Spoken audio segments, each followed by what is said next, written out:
Hello students. आज हम अपनी कक्षा छठी में हिंदी ज्ञान सागर का छठा अध्याय अनोखा वरदान पढ़ेंगे, जिसमें विजय सिंह नाम का एक राजा अपनी प्रजा का हालचाल जानने के लिए रोज भेष बदलकर घूमता है। एक दिन कुछ डाकू राजा पर आक्रमण कर देते हैं, तो 6 नौजवान राजा को उन डाकुओं से बचाते हैं। तो राजा उन 6 नौजवानों को पुरस्कार मांगने के लिए कहता है। वो 6 नौजवान क्या पुरस्कार मांगते हैं, आइए इस पाठ को पढ़ने के बाद जानें। पाठ 6 अनोखा वरदान। विजय सिंह नाम का एक राजा था। वह अपनी प्रजा का बहुत ध्यान रखता था। एक बार वह तूफानी रात में घोड़े पर सवार होकर एक तंग से रास्ते से जा रहा था। वह भेष बदले हुए था। मामूली कपड़े पहनकर साधारण जनता के बीच जाकर उनके हालचाल का पता लगाना उसका नियम था। यानी कि मामूली कपड़े पहनकर अपनी प्रजा के बीच जाकर उनके हालचाल का पता लगाना उसका नियम था। एक रात राजा भेष बदल कर जा रहा था, तभी वर्षा होने लगी। कुछ ही देर में वह बिल्कुल भीग गया, परंतु उसे इसकी चिंता नहीं थी। उसे अंधेरे की भी परवाह नहीं थी। वह धीमी धीमी लेकिन सावधानी से चल रहा था। उसके घोड़े का पीछा करते हुए कुछ डाकू भी चुपके चुपके चले आ रहे थे। डाकू राजा के शानदार घोड़े पर हाथ साफ करना चाहते थे। किस पर हाथ साफ करना चाहते थे? घोड़े पर हाथ साफ करना चाहते थे। हाथ साफ करना का मीनिंग यहाँ क्या है कि चुराना चाहते थे, छीनना चाहते थे। अचानक डाकू ने राजा को घेर लिया। राजा एक बार तो सख्ती में आ गया। सख्ती में आना मतलब गुस्से में आना, पर वह घबराया नहीं। वह बच निकलने की तरकीब सोच ही रहा था कि उसके घोड़े का खुर सड़क के गड्ढे में फंस गया। डाकू अभी राजा पर लपकने ही वाले थे कि एक ओर से 6 नौजवान वहाँ पहुँचे। उन्होंने देखा कि एक आदमी मुसीबत में है। मुसीबत मतलब मुश्किल में है। उन्होंने डाकुओं पर हमला किया। आक्रमण। पीछे से अचानक हमला हुआ तो डाकुओं का ध्यान बंट गया और इस प्रकार राजा बच निकला। अब राजा जहाँ भी भेष बदल कर जाता था, उसके पीछे पीछे उसके कुछ दूरी पर उसके चुने हुए अंगरक्षक भी रहते थे। अंगरक्षक होते हैं बॉडीगार्ड, जिसे आप इंग्लिश में कहते हो। तो वो थोड़ी पीछे पीछे चलते थे ताकि लोगों को पता न चले कि आगे कौन है। थोड़ी देर बाद राजा के अंगरक्षकों का एक दल भी आ पहुंचा। उन्होंने सभी डाकुओं को बंदी बना लिया। राजा उन नाविकों से बड़ा प्रसन्न था, खुश था, क्योंकि बिना यह जाने कि वह राजा है, उन्होंने डाकुओं से उसकी रक्षा की थी। राजा ने उन्हें बहुत बहुत धन्यवाद दिया और कहा कि वे उसके साथ महल तक चले।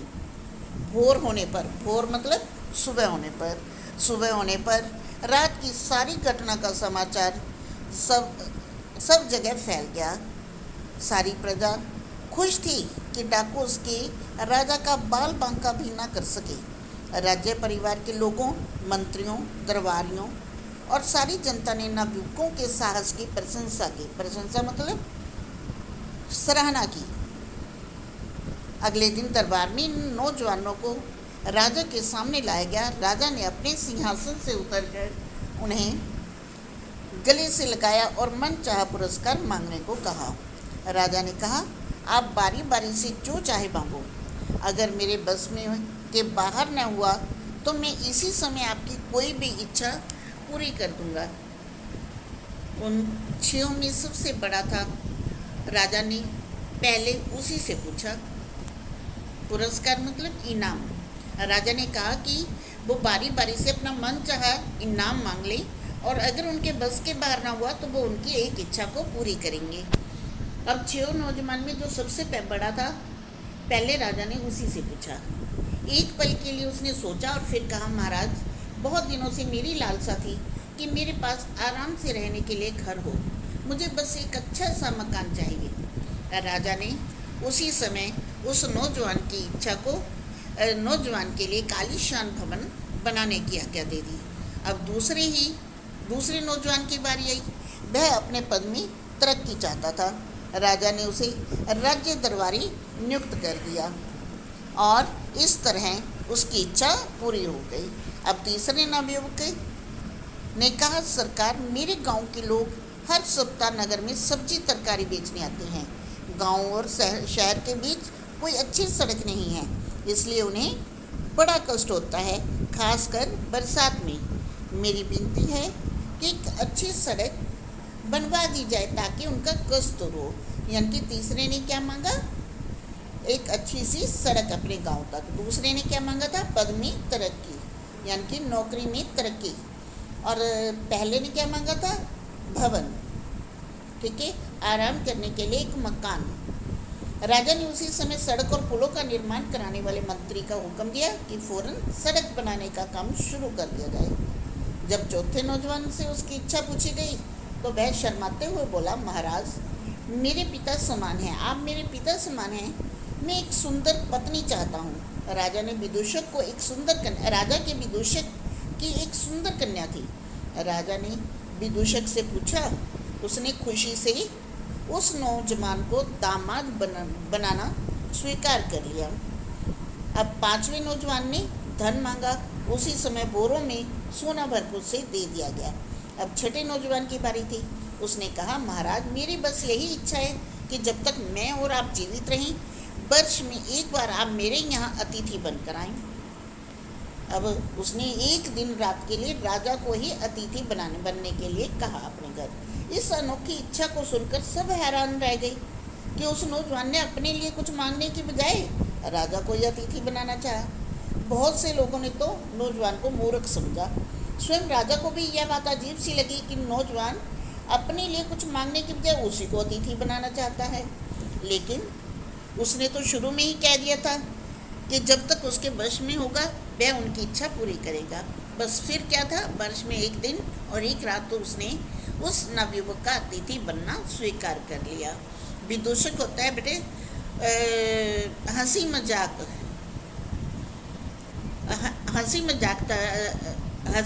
मजाक द्वारा अतिथि दरबारियों का मनोरंजन करने वाला, और अतिथि होता है मेहमान।